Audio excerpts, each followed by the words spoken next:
How to fix Shopify not working. Hi everyone, I'm here to assist you today. Without any delay, let's jump right in. First, open Shopify and try using it again after reloading. It still does not work.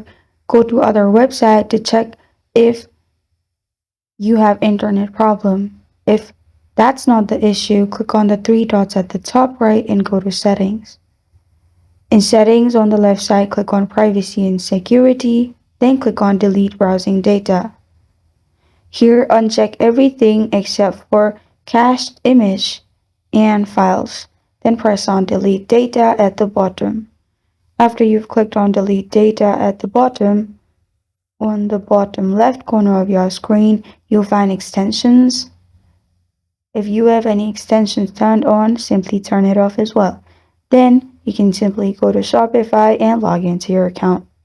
This is how to fix Shopify not working.